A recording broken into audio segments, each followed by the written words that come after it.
Hello and welcome to episode 279 of the Paint All the Minis podcast, the show where you can listen to the widest range of guests that I can convince to chat to me about the tabletop gaming hobby. This week I talked to Joe from the JoJo's Fairytale TV YouTube channel. Joe puts together really thoughtful and interesting videos designed to help us to make better terrain, how to find better hobby deals, and a whole bunch of other videos too. They're really interesting, so go on check it out if you haven't already. Take a look at the videos, especially those terrain ones. You just put one up recently about how to make like an abandoned swimming pool, which is really cool. So there's definitely some interesting stuff there you can go and check up for sure. It was fun talking to Jo, and she seems like such a positive person. It was great talking to her about her experiences so far, and I don't want to spoil any of the chat, any of the things that we come up with during the episode, so I'm going to leave it there. But thanks to Jo for coming onto the show. It was great having a chin wag with you, and it was great getting to know you. Don't forget, you can come and hang out with a bunch of like-minded and chilled out hobby people on our Discord server. You can click on the link in the description. If you need to contact me for any reason, you can email paintalltheminis@gmail.com. And he has a quick, short and sharp one. We hope that you really enjoy this show, and that's enough of the pre-ramble. Let's go.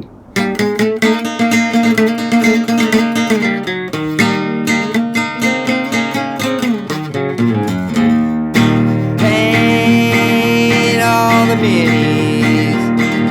Paint all the minis that you can. And when you paint your minis, listen to that podcast with Dan Adams, that is.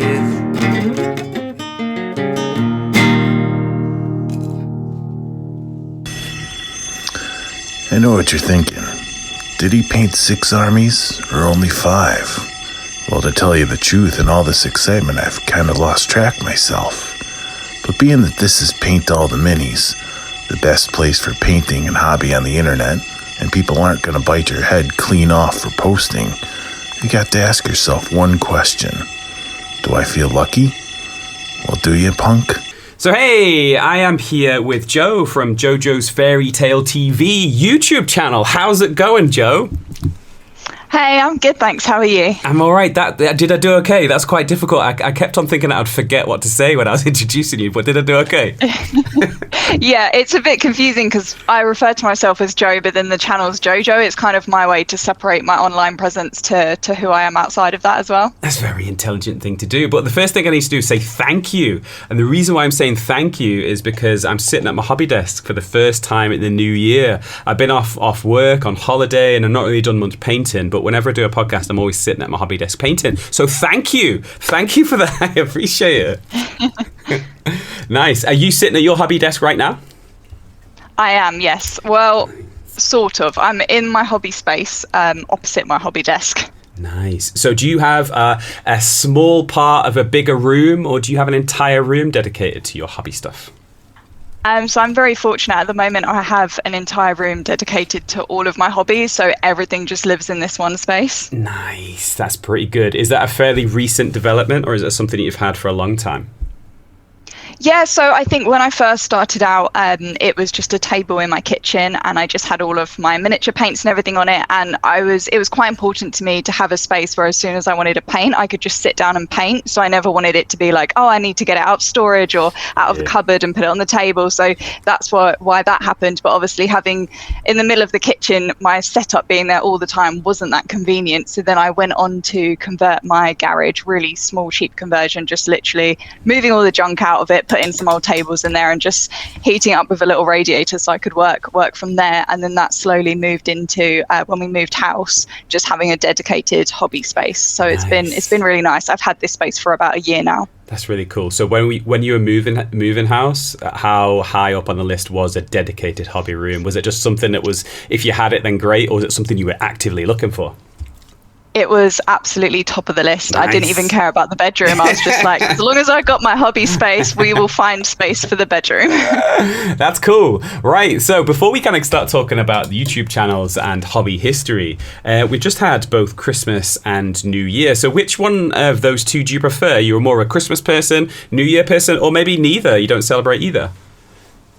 I love Christmas. I think I love the build up more than the actual day. I love spending time with family as well. Definitely Christmas is bigger for me on the list. New Year's, I was asleep by like, I want to say maybe 8 o'clock. I was so tired. I don't stay up for New Year's. I like the idea of kind of starting fresh and having New Year's goals and that kind of thing. But the actual day itself, I'm sound asleep. I do not stay up for it. Yeah, I'm the same. I think it was the year 2000 that I first started doing that because everything was like crazy priced and it was like, just going to stay in this time. And then, since then I kind of not really celebrate too much. So do you have any family traditions or any traditions that you like to keep over the festive period?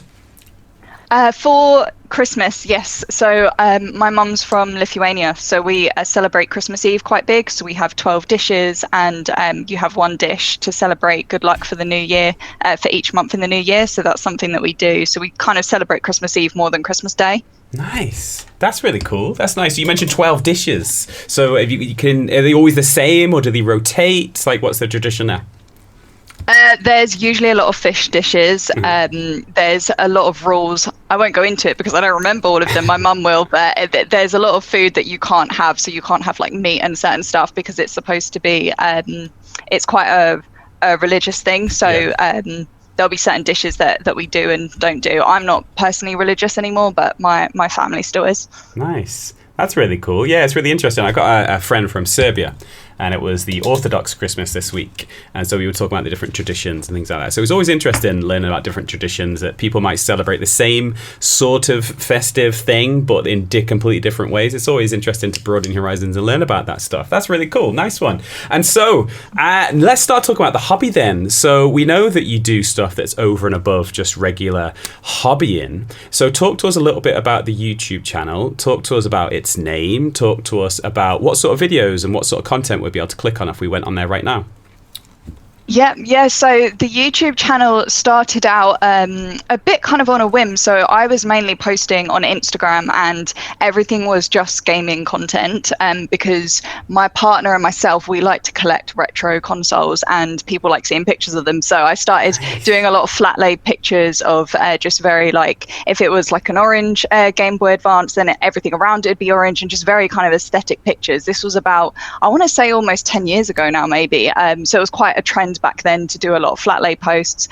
So it started out like that, but then I thought it might be fun to start filming some content as well. So my very first YouTube videos was, I think it was a difference between the Switch Lite and the Switch, because the Switch Lite had just come out. So I was just given a comparison and comparing the two to say why you should get one over the other. And I really enjoy video editing, so that was a big part of it for me. And after doing that video, I started exploring other videos that I could do, and there was no kind of steer of what I wanted to do with the channel. So it was just anything that I was doing, I would just film it and then upload it. Nice. And then I think this must have been maybe 9 months ago now, I uploaded a video called My Hobby Room Tour, which was the hobby room I'm in now. And that just kicked off and people really liked that, and that kind of gave me the push to be like, okay, let's take this more seriously, let's try and stick to a schedule, upload every week and start doing a bit more with it. So that's kind of how it started. Nice. That's really cool. You mentioned about retro games. I'm a massive retro game fan too. A couple of years ago I got a Steam Deck and I love that. It's really, really cool. So have you got like a favorite kind of retro console or a kind of handheld kind of gaming platform that you really like? So my favorite will always be the Game Boy SP, just because that's what I had growing up. So I'm kind of drawn to them, and I have a little collection of them. For my one growing up was just the navy blue one, but I've got like the Pikachu one, and like I've got a custom painted Yoshi one and things like that. So it kind of started there, but they're what I have the most of. And then in terms of collecting games, I think the biggest collection I have is DS games, funny enough, because again, that's something that I grew up with. So it's very nostalgic for me. Nice. What would be, if someone was getting into like retro Nintendo games, what would be like the one that you'd say, dude, you got to start here, this is like the main one? Oh, that's a hard question. looking back now, I'd probably say everyone leans towards the Pokemon games, but I actually never really knew about Pokemon growing up, weirdly. Don't know how that happened. So I was always playing Mario. So I think just the original Mario games are really good fun. And I also really loved Crash Bandicoot. That was just, I was really obsessed with that. Nice. It's really good being a dad. I've got two daughters, one that's 8, one that's 6, and both of them really love playing video games. And it's amazing to watch them create that joy. And they play a lot of Mario games. We love playing Mario Kart together. And when I was a kid growing up, there wasn't like internet gaming or anything like that. I played on like a Sega Genesis, Sega Mega Drive, as we would know it in the UK. And so gaming was always a social experience. It was never something that you kind of did alone. It was always something that you did with your mates. I had an older brother, do it with my older brother. And so I'm trying to create that kind of social multiplayer live experience. And it's great because like some Friday nights we just get together and we'll just put some music on and just play Mario Kart 8. And it's just brilliant. It's a really great experience just to kind of create that with a younger person. It's really cool. Yeah, 100%. And I think as well, with kind of the later consoles, like when the Wii came out, that was definitely one we always played with the family, because whatever age the kids were, we would all be able to play the same thing. So again, that was like Mario Bros was a big one because you can play like 4 people at the same time. So we always loved playing that. Yeah, nice, cool. But it kind of evolved into more hobby stuff. So let's go back in time and talk about how you first started getting involved in hobbying and crafting and painting. Or how did it all first start for you? So I've always just enjoyed like trying to learn new skills. So I went for a phase where I was learning skateboarding, snowboarding, kind of more sporty stuff. And then because they're quite seasonal, especially skateboarding, I actually have a skate ramp in my garden, but I don't get to use it that much just because UK weather, it's raining most of the time. So I started looking at what is a hobby that I could do regardless of the weather, what's something more indoorsy. And I've always had an interest, not sure why, but I've always really liked miniature things, whether it's like the little travel size, like shampoos, or just like miniature stuff for doll houses. I just like tiny little things. Didn't know what the appeal was, but I was just like, I just like collecting that kind of stuff. So I started, I think I saw on TikTok, there was someone who was restoring doll houses, but making them look very creepy. And that quite appealed to me. So I started buying doll houses on Facebook Marketplace, and then trying to make them into like little haunted houses and like painting everything up and that kind of stuff. And I kind of enjoyed it, but then I also I don't really care about doll houses. I don't really want to do rooms or anything. Like it didn't interest me. So there still felt like there was something missing. And then I just happened to walk past the Warhammer shop in town one day, and I thought, you know what, that looks really fun. I didn't really know anything about it. This was only a few years ago. And that's how it started. I just picked up a few miniatures and then realized kind of the backstory, all the lore to them, and just all the possibilities of painting them and everything like that. So there was just so much creativity there that I just thought, this is definitely something for me, and that's how it started. Nice, that's really cool. So can you remember going into that store for the first time, and can you remember what you saw? Can you remember what you first picked up and why you picked it up?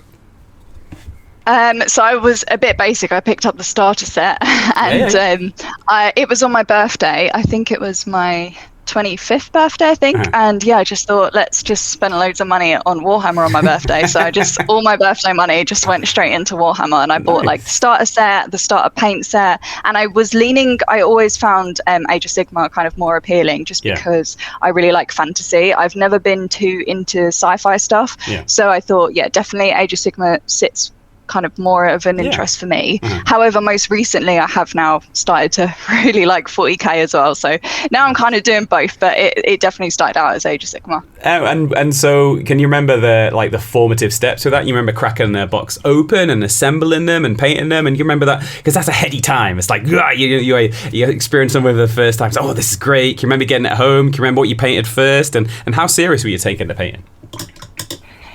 So at first, again, it was also new to me that in my head, it was like, here's what the box art looks like. I have to paint it like the box art. So I went home and was just copying the exact box art that there was from the starter set, and I really enjoyed it. I painted it as accurately as I could to the box art, but then it kind of on my feed on Instagram, it started showing like other people's versions of like the stuff that I was painting, and it really drew me in, because I was like, I don't have to follow the box art, I can just paint whatever I want. So then I started exploring different YouTube channels that are like really creative and paint things very differently, and it kind of started from there. So I actually filmed the first miniature miniature that I painted and put it up on TikTok. And then that led to anything I was painting, I started uploading it on TikTok. And that kind of gave me motivation, because I always feel like if I'd paint something and then it would just sit in a cupboard and no one sees it, it doesn't give me that motivation to keep going. Whereas if I know I'm going to either use it to play with for, to play Warhammer, or if I'm going to put it online or something, then it feels like it's time well spent. So I started uploading them, really enjoyed doing that, and then started to do more creative stuff. So my local store does like monthly competitions, and I found that a good way to challenge myself to paint something that's more specific. So it'd be like a jewel, or it has to be Christmas themed or Halloween themed or something like that. And that's really where my kind of interest in the hobby grew, where I started being more and more creative. Nice. Would you consider yourself to be a player and a painter, or is it just more interested in the hobby stuff?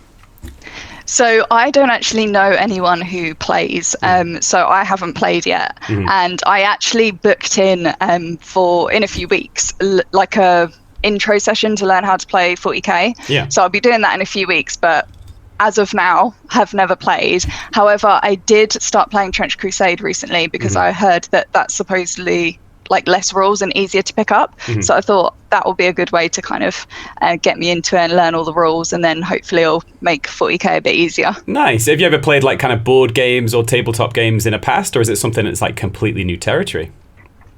So I play Dungeons and Dragons, so I DM a few one-shots, but other than that, my partner is the DM. So that's been going on, well, since school I've been playing Dungeons and Dragons, so I'm quite used to like RPG games. I also play a lot of, I used to play a lot of computer games. I'm trying to not do that anymore, because I would just not do anything else, especially during school. I was a bit obsessed with like Dota 2, so I would just play for like hours and hours and just not eat or sleep or do anything else. So I get very obsessed with computer games. I do try and keep my distance, especially after Elden Ring came out. That was a few months of not leaving the house when that came out. Yeah, they're good though, aren't they? I mean, the thing is that you have to obviously you do too much of anything, it's bad, and moderation is good. But there's a certain thing about it. It's not necessarily just a video game thing, but when you get carried away with something, that is good though, and it's like when everything else kind of disappears and you get into flow state with something that you really love. That is really good, but it's just knowing when to do definitely. It and when not to, right? It's much easier when the only concern was that you've got school the next day, whereas now it's like, no, I do actually need to go to work. So that's true. So talking about either video games or RPG stuff, is there any like specific times or like certain games or maybe certain RPG experiences that you've really been thinking about a lot and you can't wait to get back and play? Well, Elden Ring is definitely, I played it through maybe 3 times because I wanted to do all the different endings. And then after that, it was right before all like the DLC came out. And I just kind of never went back to it because, again, I was just spending way too much time on it. But it is one I think about often. I'd love to just start fresh, do a completely new character build, and try and get a few more of those endings. Nice, that's cool. So let's stick around RPGs then. So when did you first start playing RPGs, and what do you like about it? I'm not sure when I first started, actually. Definitely when I was a kid. I think one of the games I remember spending the most hours on growing up was Path of Exile. I really liked that. And then not really an RPG, but I really liked Age of Empires. So I had a lot of kind of random games that I'd play with friends, and then whatever they're playing, then I would start playing that one, and it kind of just, that's how it started. But yeah, Path of Exile was one that I really enjoyed. And then, like I said, most recently Elden Ring. And then in between that, it was mainly Dota. I just spent way too much time on Dota. Yeah. And what was it like transferring that experience of playing it electronically to playing it face to face? You mentioned playing Dungeons and Dragons, right? So how did that transition go? Because it's very different, you're kind of in front of a screen and then you're in front of other people. So how did that go? I think because I'm quite a shy person, if I was kind of doing it with people I didn't know that well, it would be a challenge for me. Whereas when it's online, if you don't know people, you just got a headset on, so it feels easier. But I've only ever played in person with kind of closer friends. So when I started Dungeons and Dragons, it was every Friday night we'd go around a mate's house after school, and then we'd just play until like midnight because it'd be Friday, so you didn't have school the next day. And that became such a like core part of my routine. We always looked forward to it, really loved loved it, and I feel like it's a completely different experience to online games, and I really, really enjoyed it. Back then, we just literally played with dice. We didn't have any like builds in front of us or anything like that. Whereas now, when we do our sessions, I like to create all of like the terrain pieces for it, all of the characters, and it's like a whole different part of the hobby that I can enjoy and appreciate as I get older. That's cool. Yeah, I'm kind of with you on that. I've never really played RPGs, but if I was to play RPGs, I think I'd want to play with like close people that I kind of trusted, that I could be a bit goofy and a bit silly and without kind of judgment, if that kind of makes sense. I think I'd be very wary of going to a completely unknown group, because you have to express yourself. I think when you have the most fun when you do express yourself, and you know, you are able to kind of maybe take some risks and do some things that you maybe wouldn't do in your regular 9-to-5 life, right? You kind of act in a certain way or do certain things, and so yeah, I'd want to do it in a kind of closed group. That's cool. So can you remember like a certain character that you've had, or a certain experience with any of your RPG experiences that have kind of really stick out as being, yeah, this is good, this is what it's all about? So everyone always makes fun of me because I always play the same character. I'm always a rogue, and I'm always like a hunter. It's kind of my character that I always lean towards. And I think, so when we played at school, we had the same campaign going for maybe 3 years.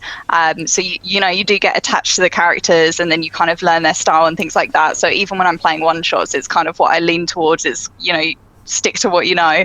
But I am trying with newer campaigns to kind of explore new characters now. Also, coming from a DM perspective, it's completely different as well. So I quite enjoy taking a break from having a character and then running a campaign. So I really remember the first one shot that I ran, and just getting that insight and seeing the other way around how it all works is really fun. How was that transition from playing to like maybe looking at the other side of the curtain and seeing kind of like the cogs and things like that the DM has to deal with? It was definitely interesting. There was so much behind the scenes that I didn't realize goes on. So it just shows, obviously, a good DM. You don't even notice just how much work goes into those sessions that they prepare. I probably was a bit too ambitious with my first one because I completely custom brew the entire thing. So I did a lot of research into kind of custom rules that people like to do. So I added in a few of those, and then I also just completely wrote the story from scratch, which made things much harder than they needed to be, kind of for my first one shot. But equally, it made sure that I learned kind of all the rules, every aspect of the game, and it ended up being really fun. Nice, that's cool. So for people that maybe haven't heard too much about RPGs and things, talk to us about what one-shots are and maybe why you like that way of playing. Yeah. So one-shots are great if you've got people who haven't played before or people who are really busy. So you often, when you hear about Dungeons and Dragons, it's like a long-term commitment, and you're meeting once or twice a week or even once a month, whatever the cadence. But with a one-shot, the idea is that you start the campaign and finish it in the same day. Sometimes they do run over, so they might be 2 or 3 days. But usually the one-shots that I play, we just have it start and finish on that same day. I also think they're really good if you enjoy celebrating different holidays, because we always do a one shot at Christmas. So it's a Christmas themed campaign, a Halloween themed campaign. We even do like an Easter themed one. So they're really good to explore different characters that you don't want to commit to long term, but if it's just for one day, then you can try something new and just have a bit more fun with it. I also like playing them from a DM perspective because, again, you can kind of guide the narrative, and it's a lot easier to get your players from A to B because you know exactly what the story is going to look like, you know where they're going to end up at the end of the day. Whereas if it's a whole campaign, then you kind of have no idea like where they're going to go, where they're going to walk. It's a bit more free roam, so it's harder to control. Nice. That's super cool. With one-shots, have you ever had like a turkey of a character that you thought that's going to be good but just worked out being terrible, or have all your characters been pretty decent? So I'm currently planning my second one shot. So I've only done one before this, and I think it went well. You kind of bounce ideas off of the players as well. So if I'm kind of introducing a character and I'm like, you know what, this isn't going very well, then he won't have as many lines as I originally wanted him to have, and you kind of just pull him to the side and then pick out a new character. So I usually have just a list of characters that I can introduce as and when needed. But there's not been anything that's been particularly bad.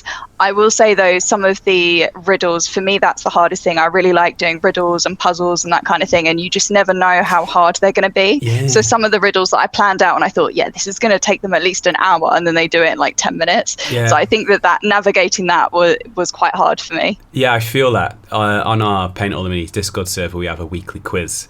and I'm sure people do it good-naturedly, but I get constant abuse that all of the quizzes are too Brit-centric.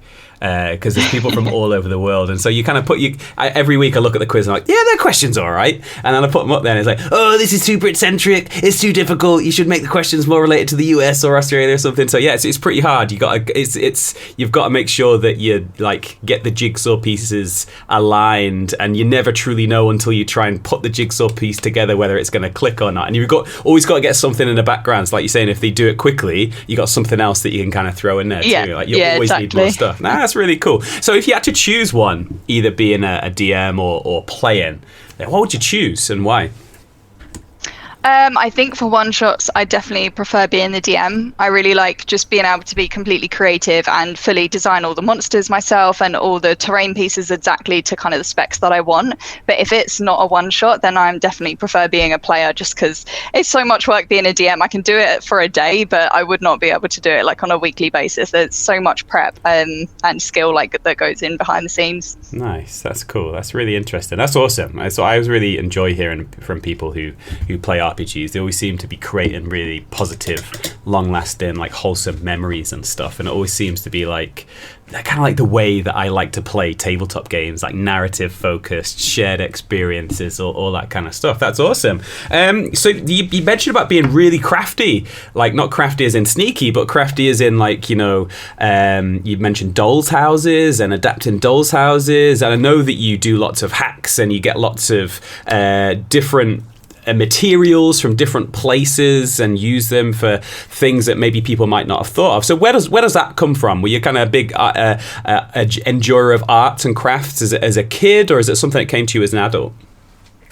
Yeah, so I think I always enjoyed arts and crafts in school, but I was very much like, I don't think this can make me money in the future. So I kind of moved away from that and went into like IT and stuff that I think I could build a career from. As much as I think I would have liked to go down the artist route, I was very like, my brain was just like, no, I need like a proper career. Yeah. So I kind of left that to something that I do in my free time. But then as I'm getting older, I'm more and more seeing, no, there's plenty of opportunities to make a career out of doing artsy stuff as well. And it's something that I've explored more and more as I've got older. And I think that for me, especially when I first started out, if you don't have a lot of money or a lot of space, then you do need to get creative with kind of the materials that you have. And I also really don't like the idea of just loads of waste and rubbish being thrown out if we can reuse it and make it into something else. So there's a few YouTube channels that I like to watch where they just completely make stuff out of trash, and it's really interesting to see like what you can make from that. So that's kind of what inspired me to start being a bit more creative and thinking, okay, what is cheaper ways that we can do this? A lot of hobby tools are so expensive, and then you'll see, just somewhere like B&Q will have a very similar product that's just marketed towards something else, but you can use it for the exact same thing. So I started exploring that kind of stuff. Nice. That's really cool. So let's start talking about the YouTube channel then, if that's okay. You mentioned that you really like video editing. So how did you find that skill, and how did you find that desire and curiosity to do that more? So I think it probably started in sixth form. I was studying film studies at A-level, and for that we had to make a lot of like short movies for our kind of like assessments and that kind of thing. And I just really enjoyed the creative aspect of like picking all the frames. I also really loved studying like Kubrick at school, and I just had a lot of interest into just different cinematography and that kind of thing. So then when I started creating all my own little movies for film studies, I thought, oh, what else can I film? And I started, as I mentioned, I started filming whenever I was doing something creative. I thought I might as well film it, put it online, see if people like it. Yeah. And that's kind of how it started. Nice, that's cool. So if anyone is kind of interested in editing, or they do editing themselves, would you recommend any sort of apps or any sort of things, any like little tips about editing in general, about that might help us to edit better? Yeah, definitely. So the first one, when I very first started editing, I was using a software called Vegas Pro that I don't think anyone uses anymore, but this was years ago. And I remember thinking when I first loaded it up that this looks so insanely complicated that I'll never get the hang of it. And I just almost didn't want to start because it just looked too overwhelming. But my advice would be just start, and anything that you don't know, I'd literally just Google like each individual thing. So I'd be like, oh, how do I cut a clip in half? How do I do this or that? And it could be the smallest thing, but just YouTube it, and they'll be like shorts telling you how to do everything. And then obviously the more you do it, the more it becomes muscle memory, and you don't need to look up the tutorials anymore. In terms of what software I'd recommend now, 100% I'd recommend DaVinci Resolve. I only switched over to DaVinci probably, well, maybe a year ago when I edited the Hobby Room tour, and that was purely for financial reasons. I was using Premiere Pro, which is obviously a charge platform, and it just became very costly. And at the time, I just wanted to save money. I wasn't making any money from creating these videos, so I couldn't really invest too much into the editing process. So I found online that you can use DaVinci Resolve completely for free. They do have an upgraded version, but the free one pretty much lets you do anything you need to do. So yeah, I converted over to that, and no regrets. I've really enjoyed using the tool. It's so insanely clever that the kind of evolution of editing over the last 10 years is just, I can't believe some of the stuff that you can do now with kind of all the different tools and the AI. It's very impressive. Yeah, nice. That's really cool. So if we went over to the YouTube channel, we see that the second and third and fourth and fifth videos are all like hobby related. So the first one is like a budget studio. And you mentioned that quite a few times about how you want to be thrifty, you don't want to throw stuff away, and you want to kind of, be imaginative with your stuff. So talk us through kind of like your hobby setup and your hobby studio that you have now or one in the past. Like, how do you set yourself up? How do you store your things? Because if we want to be thrifty and not throw stuff away, we need to be quite strict with our storage spaces. So have you got any kind of tips for us to organize our hobby spaces to make sure that there's not crap everywhere, for want of a better phrase? Sorry.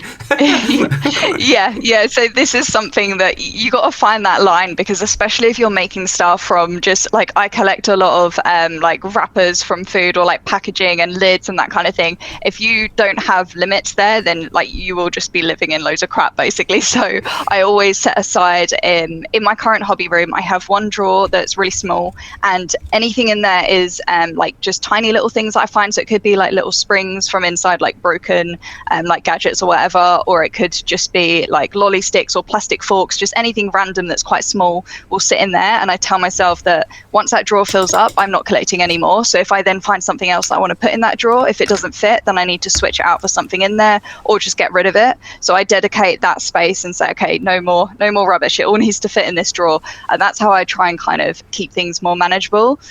In terms of like just the space in general, I think especially when you're first starting out, you don't know how you're going to use that space. You don't know what's going to be convenient or what's not. So I often like to watch other people's like hobby room tours and things like that to get inspiration, and then think about how they use the space and how I would use it. But very much when I'm starting out, I would just pick out the kind of like cheapest stuff on Facebook Marketplace, just kind of storage. Sometimes it's completely free on Facebook Marketplace, so any kind of like tables, desks, anything like that, I just pick up. And then once I've kind of lived in the space and used it for a while, I can then upgrade it and be like, okay, this space here, I know exactly how I want to use it. I need this kind of storage, and then you can slowly make improvements till it's kind of your optimized space. But I don't think that that's something that can just happen from day one. It's going to happen over time. Mm-hmm. That's really cool. That's awesome. Because sometimes when you're creating hobby stuff, especially terrain, you need like a bigger space, because there's lots of like flock or different bits, and you need bigger spaces. So do you do everything within your hobby area, or do you ever kind of venture outside into the garden or anything like that, or side of the street, and kind of get hobby stuff done with big projects? So at the moment, I haven't. Well, for the past year, I've not done any projects that are so big that I wouldn't be able to do them in the room. The only thing that I'll venture outside for, which I don't like doing because it's always raining, is just to spray the bases on the miniatures. So I do go outside for that. But other than that, everything else, I usually just utilize, because I'm quite, I've got quite a large space on the floor. So I'll literally just put down like a big mat, and then just do my hobby tools on there. That's cool. So there's a lot of videos about terrain, especially with RPGs and stuff. There's like scattered terrain, there's waterfalls, different portals and different things like that. So you obviously like doing that. You mentioned really liking kind of miniature stuff. So would you say that doing terrain is your favorite thing, or is there something else that you enjoy just as much? I think at the moment it is my favorite thing, and I think one of the reasons for that is that where I've not been painting for very long, I wouldn't be able to paint a miniature to a really high standard, as you see like other people online. However, with terrain, I feel like even beginners can get some really good effects out of them, and they still look as good as they can look. I mean, you're just making more basic things, so I think that's why I lean towards it. It's a good kind of entryway to like build up those skills and learn how different things work, different lighting and shadows and all that kind of stuff. And I think as well they're so versatile. I'll use them for Dungeons and Dragons, then I'll use them for like when I'm playing Trench Crusade and things like that. So that's definitely something that I lean towards at the moment. Yeah, whenever I'm doing terrain, I always find that, I don't know why it is, but I just feel a lot less concerned about making a mistake. And I just find that it's very definitely kind of freeing just kind of like, I just think, oh, that's fine. That doesn't matter. Which is silly because it should be the same with miniatures. But, it just seems to be like it's a little bit more, not necessarily basic is the wrong word, but it just seems to be like you can just mess around a little bit and express yourself a little bit more. And any mistake is just a happy little mistake, and that's totally fine, right? And do you find the same thing? Yeah, 100%. And I think it also allows you to be a bit more risky. I think another reason is that miniatures often are really expensive, so you don't want to mess it up or make any mistakes on it. Whereas with terrain, I'm often making it from like just rubbish. So if it goes completely wrong, then I don't mind. So it allows me to be a bit more creative and try new techniques that I otherwise probably wouldn't do on an expensive miniature. Yeah. That's true, man. That's really important. Yeah, that's cool. So, is there any in going back to kind of like collecting stuff and keeping stuff? Is there any kind of equipment or stuff that we might otherwise throw away that is like hobby gold in terms of making terrain, like kind of, packing peanuts or PVA glues? One thing it's like, dude, keep that, or dude, definitely get that. You're going to use that in so many different hobby projects when it comes to terrain. I think honestly the main one is just cardboard. Like I pretty much can make any of my terrain pieces out of cardboard, and it's so easily accessible. And I actually got for Christmas like an electric cardboard cutter, which is an absolute lifesaver because cutting up massive boxes of cardboard all the time is not fun. But with this thing you can do it like in a few seconds. It's really fast to use. So I usually, whenever I get a big box in the post, I would just cut it up into squares and then just have a box filled with all the squares. So whenever I'm doing a new project I can just grab that. But honestly, yeah, it's simple as it sounds. Cardboard is definitely the biggest one. And the other one, I would say, I don't think people really use plastic straws anymore. But if you have any straws, particularly the plastic ones, they are great for crafting. I often use them for like pipes and details like that for like Warhammer terrain, and even the paper ones you can use, but obviously you have to be a bit more careful with them because they're so like they just bend a lot and you can't really get them wet. So the plastic ones are better, but I don't think people really use plastic straws that much anymore. How are you getting your inspiration? Is it just from you? Is it a combination of yourself and other channels that you mentioned before? Like, where are you getting the inspiration for the things that you create?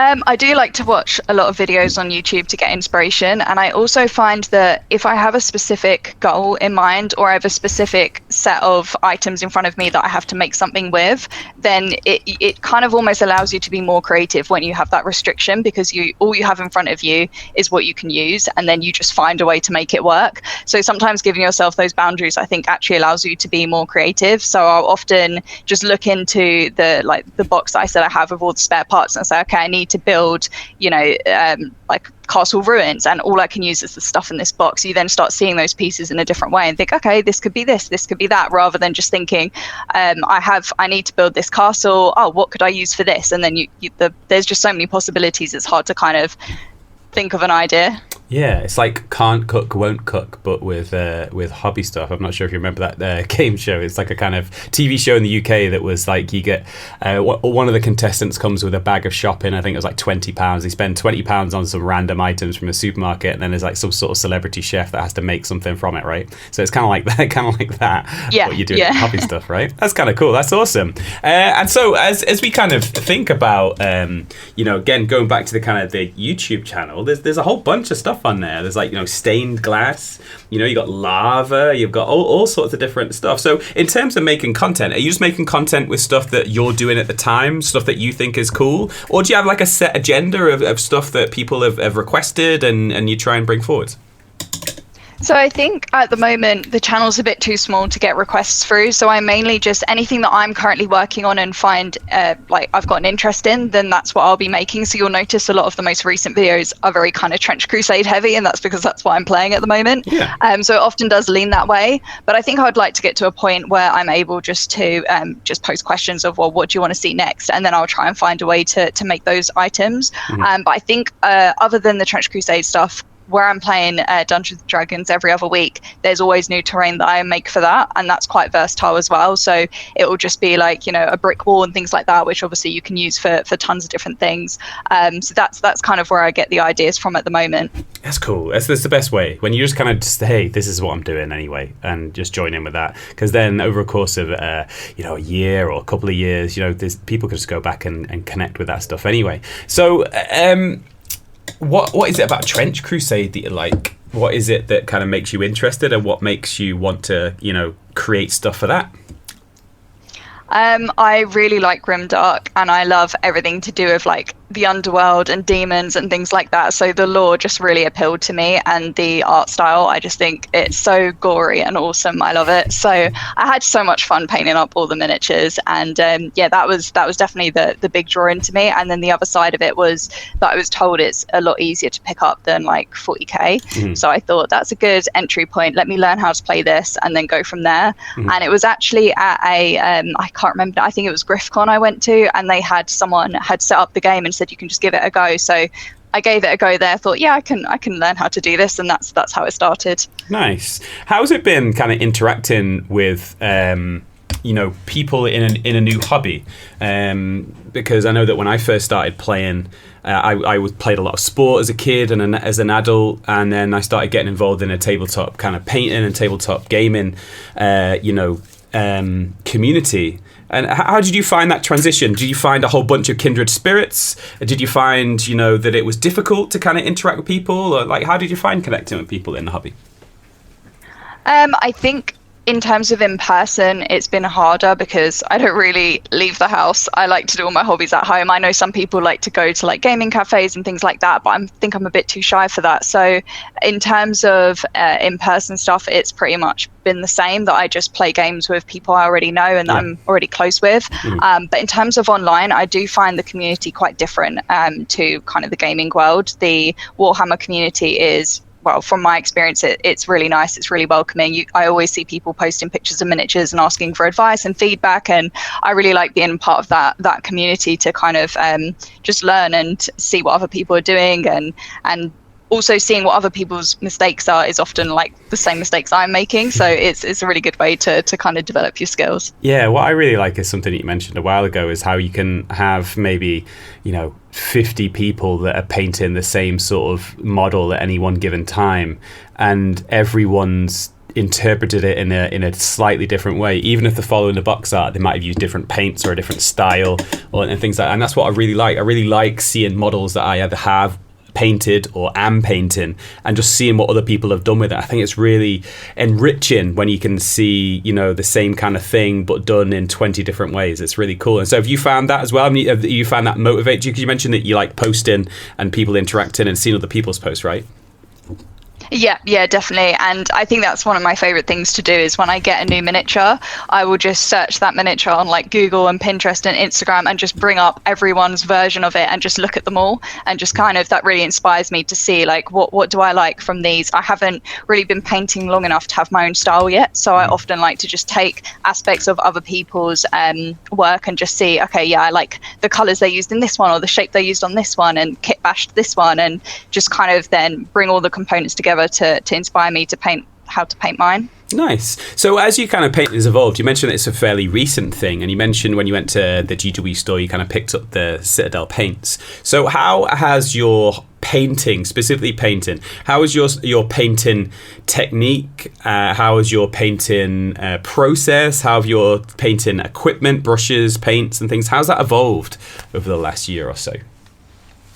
I think when I first started out, all I did was use the Citadel paints, and I was kind of nervous to move away from that because it was just kind of what I knew and what worked for me. But after I did start trying out other brands, I think the main one that I use at the moment is Vallejo, and I just really like the consistency of the paints. So for me, having the right paints does make a big difference on kind of the end result of the miniature. So just learning how to water down the paints enough.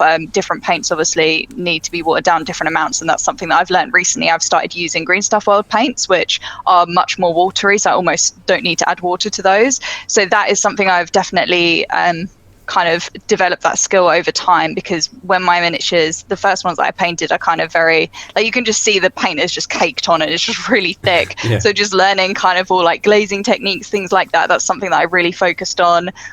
Now I'm trying to be a bit more adventurous. I really want to start learning how to perfect non-metallic metals, which is really difficult, and also everyone has a different way to do it. So I try and follow different tutorials every time I try it, just to see what kind of clicks and works for me. So that's a particular one that I'm working on at the moment. That's cool. What about brushes and things? Have you found that you like a certain size of brush, or, you know, a certain brand of brush as you kind of like develop your techniques?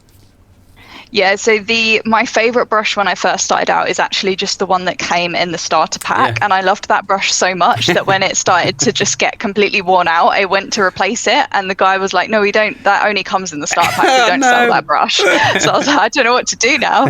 So then I started Googling kind of like what brushes other people are using, and I kind of fell in love with I think it's called the Raphael Kalinsky Sable brush, and I just use that all the time. I've had the same brush for over a year, and it's still got like a really good point to it, and yeah, it's such a great brush. It makes all the difference. If I ever now go to an event where they give you brushes and you do like a speed paint challenge or anything, it just makes me realize how much I love my brush, because I just can't use any other brush now. It definitely makes a difference. It's weird. I've got this weird relationship with I just got a Citadel small layer brush, and I don't even know where I got it from. It just kind of showed up, and I just started using it. I think I started using it. I've got some fancy paintbrushes, but the weird thing is I never want to use the fancy ones because I don't want to mess them up. So instead of using my fancy ones, I use this Citadel small layer brush, and I've got like another small layer brush, and I've used the one that I've used so much that it's tiny. Like, the bristles are so small, but you don't realize that you lose bristles and the bristles get smaller until you see like a new one of the same brand and the same kind of size, and you realize actually the bristles start off really long and now these are tiny, but I don't want to stop using it. It's just like, it's like old faithful. It just feels nice, and there's no reason why I should feel that way, but I just really like it. And you seem the same. You're going to get attached to a brush. Is it one brush or just one brand and size of brush? No, it's that exact one brush. Yeah, all the rest feel different. So yeah, I do very much get attached to one brush. And same as what you were saying, it is definitely thinner than when I first got it, but it still works great, and I just don't want to replace it. How into like official theory are you in terms of how we paint our minis? Are you kind of like just put some paint on and see what happens and see how you feel? Or are you very deliberate with the paints you put on in terms of the color wheels and what works with others and what doesn't work with others? I think I'm at an interesting point right now, because I really go down the rabbit hole of color theory and just really trying to understand, because you look at some people's miniatures and it just looks like, just as soon as you see it, just like, wow, that looks so cool. And I don't really understand why that one looks so cool, and then this one looks like it's painted in the same colors, but it just doesn't pop as much. So I really got invested into learning a lot about color theory. But as much as I try and apply color theory to my miniatures, I also think it's really important sometimes just to slap paint on it and just experiment and see what works, because sometimes it is those random colors that I put together that I'm like, oh wow, that actually looks really good. So there's still a lot to learn for me with color theory, but sometimes just doing random colors together ends up just looking really good. You seem to be at a really good point in your hobby journey where you've found it, you've engaged with it, you've had fun with it, but there's so much more to discover too, right? Would you kind of agree that's where you're at with your hobby journey? 100%. So how are you feeling right now in terms of like your hobby discovery and what might come in the future? Well, I actually, I'm thinking of going to Golden Demon next year, and this year now, it's January. So I'd like to go to the one in Germany, and I was thinking, I went to, when I very first started the hobby, it was Warhammer Fest in the UK, and I went to that one, and just seeing everyone's miniatures on display in person, I just absolutely loved it. So I'd love to go back again to the one in Germany, but this time I'd like to bring my own miniature. So my challenge for this year, even though I know that I'm not kind of at that Golden Demon standard, I would still like to spend an entire year just dedicated to one miniature and just really hone in on all the details and just really work on one miniature for a long period of time, because usually I just paint one and move on to the next, but I'd like to kind of try and really perfect one. Nice, that's cool. It's really good when you kind of you start to hone in on what it is that you really like. I just don't have the patience. I kind of paint to play, and I like painting to a decent standard, but it gets to the point there's this unknown kind of ticking limit in my brain, and it kind of, once the alarm goes off, my brain says, no, that's done, you need to move on. So to have that patience to really dedicate to one individual mini is pretty cool. That's nice. And so do you, as you kind of look ahead to that experience, do you have to pick a certain miniature? Do you have to do a certain theme, or is it completely open to your interpretation? You can choose any model, you can choose any kind of background and do whatever you want.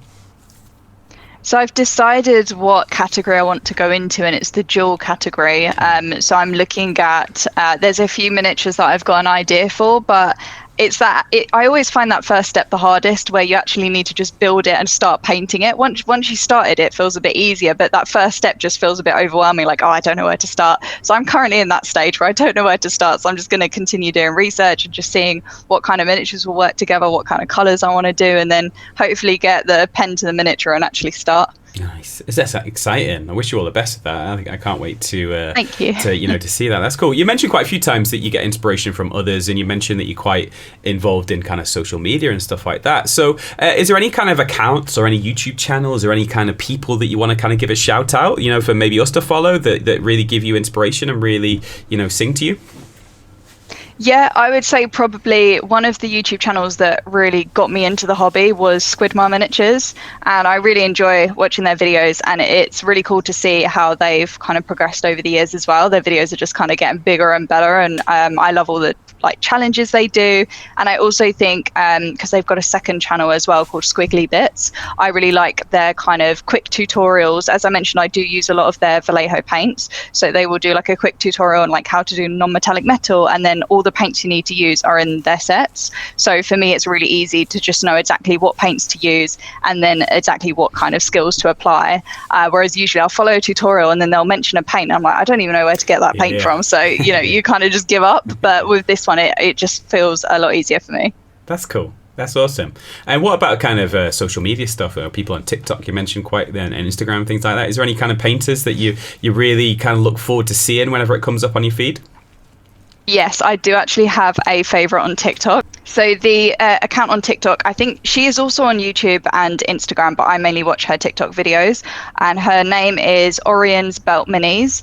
And honestly, like the way that she explains stuff just really clicks with me. There's so many videos that I've watched where the end result looks amazing, but even though I'm following the tutorial, it's not clicking in my brain how they get from A to B. Mm-hmm. But she really breaks things down in such a way that I really do love her videos. Nice. So yeah, definitely my favorite on TikTok. It seems to be, the kind of common thing in these days to kind of poo-poo social media and kind of say that it's negative and stuff, but it does still continue to have a number of positive aspects to it, right?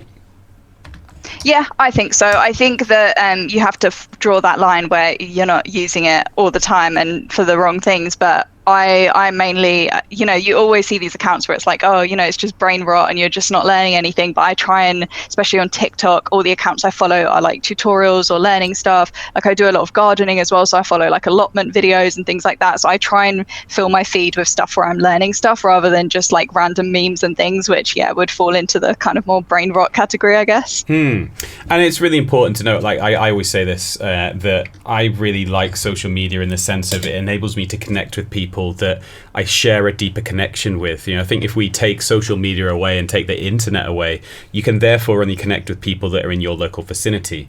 Whereas when you've got access to the internet, I've made so many friends from America and from Australia and even further and wider apart than that, and I wouldn't have had access to those people unless social media existed. And I think you need to keep things within certain tolerances and certain moderations of certain things, but it's pretty good when you can just connect with people who live nowhere near you and you can find a video that really clicks with you instead of just having to click with the people that are in your proximity, right?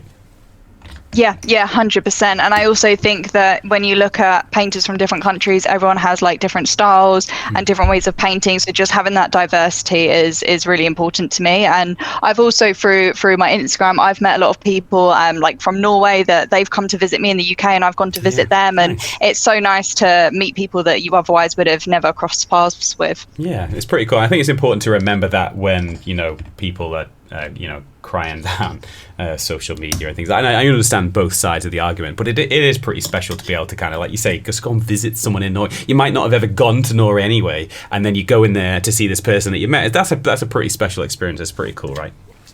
Yeah, 100%. So as we begin to wrap up, our hour is rapidly slipping through our fingers. It's rattled by. But as we kind of begin to wrap up, is there anything that we haven't talked about that you would like to talk about? Is there anything maybe we haven't mentioned about the YouTube channel that you'd like to bring up? Or is there any aspect of the hobby that we haven't spoken about that you really want to bring up? I think the only thing would be I've spent the last week organising the hobby space. So as I mentioned, when you first start out, you don't really know how to use the space, but I've now spent the last few years really optimising every area of my room to kind of make it the most perfect way for me to access all my hobby tools and everything else. So I've spent the last week just really cleaning everything, organizing everything, and then I filmed it all. And then my next YouTube video will just be, it's a very long video. It's my longest one yet. I think it's almost an hour long that just goes into detail of every corner of my hobby space, how I set it all up, advice for things that work, things that don't work. So that's the only kind of the bigger thing that's coming from my YouTube, hopefully this weekend. Yeah. Are you like that with every single aspect of your life? Very kind of like if we went to your kind of washing machine area, would all of the detergents be in set places, or is it something that only exists in your hobby? I think my hobby room is like, at the moment, it's extremely overstimulating for some people. It would be like a minimalist's worst nightmare. It's very busy, very chaotic, and that's how I like it. It's my space where I want to be creative and just have all the inspiration around me. So I have loads of posters on the walls and like everything everywhere. The rest of my house, however, I do like to keep it as clean and kind of minimalist as possible. Okay. So I do like to keep things organized, but I don't think I'm not that organized that from day one I'm like, yep, everything has a place. Here's where everything goes. For me, it's kind of shove everything anywhere, and then over time be like, okay, this should go here, this should go here, and it slowly becomes a kind of optimized space. But it's definitely not something I have the skills to do from day one. It's hard, isn't it? Yeah, I'm like there's certain parts of my life that are super. I'm not naturally like an organized person. I've had to learn how to be organized to like not get fired from my job. So anything work related, I'm like super organized and it's super optimized. But then there's other parts I'm just like, yeah, that's fine. Just put it there. That's not a problem. That's not a problem. That's cool. So as we kind of begin to wrap up, what about the future then? You mentioned kind of growth, and you've mentioned certain things that you'd like to do in terms of listening to the audience. And maybe taking requests for certain content. So what can we expect to see over the next few months and years, and what hopes and dreams might you have for the YouTube and the different content that you create?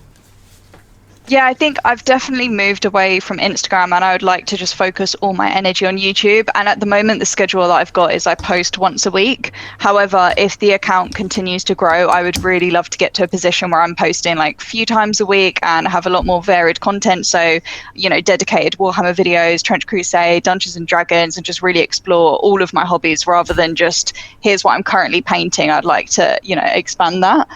So yeah, that would be my goal for the next year.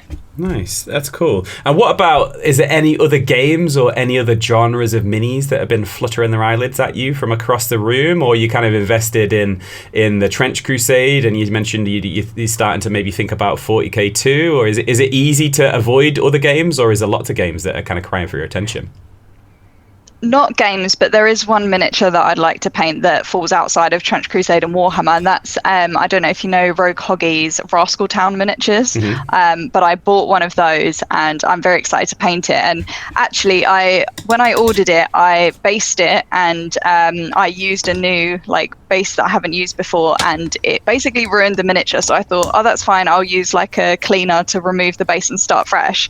And I did that, and then I probably left it in the solvent for too long because the miniature just fell apart. Oh, no. So I had to buy a new one. So that was a very expensive mistake that I made. But again, it's going back to that's why I lean towards terrain. If you make a mistake, it's not too costly. But with this miniature, I had to reorder it and buy it again. So yeah, I'm a bit nervous to paint it now because I've already messed it up once. But hopefully that is also a goal for this year, is to finish it and have it all finished and painted up. Nice. Have you ever looked into the world of 3D printing? Is that something you'd be interested in, or not something just yet? Yeah, so I have a resin printer. I print a lot of my own miniatures that are more like custom. So for my one shot, because of all the monsters I've kind of created, I like to use, I think it's called My Mini Factory. So I'll just Google very specific random miniatures to use for those, and then I will print them out and paint them up. So yeah, I have enjoyed using my resin printer, although just handling resin and all the kind of stuff that comes with it is like a whole thing you have to learn in itself. Yeah, I think it's good. I think you can take aspects of 3D printing into your life, though, when it comes to kind of maybe even just cleaning your house or cleaning your apartment. It's like, and I remember when I first got my 3D printer, it's like, okay, I need to be very aware of what I touch at certain times, and I can't touch that unless I touch that. And then I kind of thought about what I'm doing around my house that maybe with germs and bacteria that you don't see. So it's like, don't get me wrong, I'm not saying I'm cleaning my toilet seat and then I'm kind of cleaning my kitchen side, but it made me think about other aspects of my life where I'm maybe cross-contaminating, but I just don't see, because with resin it's very easy to see and feel when you've touched the wrong thing at the wrong time, right? Yeah, definitely. Yeah, that was for me a big learning curve, is no matter how clean you think you're being, you still end up with resin somewhere where you didn't want it. That's cool.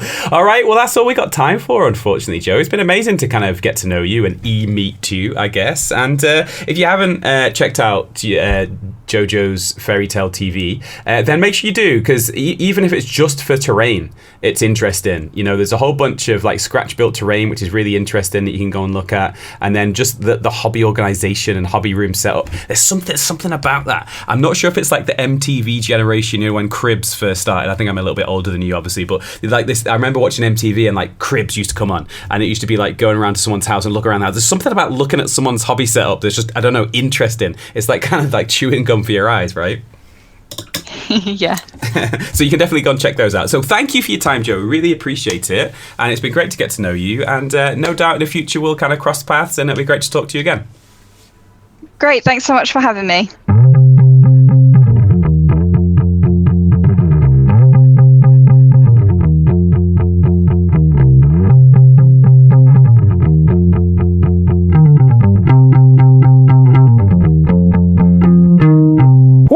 So there you go, episode 279 all wrapped up there. Thanks once again and a final time to Joe for coming on to the show. Always really cool to speak to somebody new and someone completely different. So it was amazing. Good stuff. Not videos that I'll typically kind of look for or watch. But yeah, there's something about watching someone with the hobby area, and there's sort of something about watching videos to do with terrain pieces. They're not usual ones that I tend to watch when I'm making terrain. I just kind of muddle along and do whatever I feel looks right and feels that kind of is good. But yeah, so it was great. It was really, really cool to talk to her about that, and it's definitely a different sort of channel that's not usually part of my list. Hobby stuff. What's been going on for me hobby-wise this week? Nothing really. Started painting individual figures as opposed to painting big, huge. I feel bored just speaking about the mega batch, but yeah, still chewing through it. But I started to paint individual figures just in between, because I was just not feeling certain parts of it. So I was just kind of pulling out a little mini here and there and kind of just painting an individual dude, then putting it back. That's pretty much all that's been happening for me hobby-wise. Make sure you check in with the Discord group, and make sure you check in with the Facebook group and show us what you've been up to. But I think that's pretty much it for the post-ramble. Not really much to say. I got one more show in the bag waiting to be let out, and then I'm not really sure what's going to happen. Mentioned mentioned it quite a few times before. I'm going to go on holiday today. So I got 2 weeks holiday now from work. So I'm going to go on holiday today and just chill out and just relax and not really think about it so much. I'm going to, when we come back after that holiday, kind of see how it kind of pans out. But I mentioned it to Matthew, which is the show that I've got in the bank from the Bedroom Battlefields podcast. Just really enjoying the hobby stuff that I've got right now. So I kind of like, I'm watching less stuff on YouTube. I'm finding out about less games. I'm painting the same games and playing the same games. So I'm kind of really happy in my little hobby space at the moment. So I don't want to talk to someone just to necessarily just talk to somebody. I know there's loads of interesting people around. It's just, I don't know, just loving the individual hobby right now. So I think that's what's stopping me from really getting out there and recording some new episodes. And I know there's a whole bunch of interesting people around, but yeah, just something that's, I don't know, I just wanted to dedicate my hobby time just to my own little nerding thing. You know, I've been, instead of recording, I've just been kind of like, finding different scenarios for games that I play, you know, or just reading rule books and kind of still doing the same amount of hobby, but just kind of putting it into different areas. So I guess that's natural. I guess you kind of, it's seasonal and you put your hobby time into different areas as the kind of year goes on. But yeah, we'll see. So I might go quiet for a little bit after the next episode. The next episode probably won't be out next week. As I mentioned, 'cause I'm on holiday, so it'll probably be out the 3rd week of February when I get back. So yeah, I'm going to take some time to think about some interesting people to talk to and kind of take some time about different things. So it might be a little bit of a little goodbye for a little bit, but yeah, the podcast's definitely not ending or changing or anything like that. But yeah, it'd be interesting to see. Anyway, I hope you guys are good. I hope you guys are keeping on an even keel. I hope you guys are able to get up with some fun hobby stuff and play some games and do all the stuff you want to in our cool hobby. And until next time we're together, keep painting.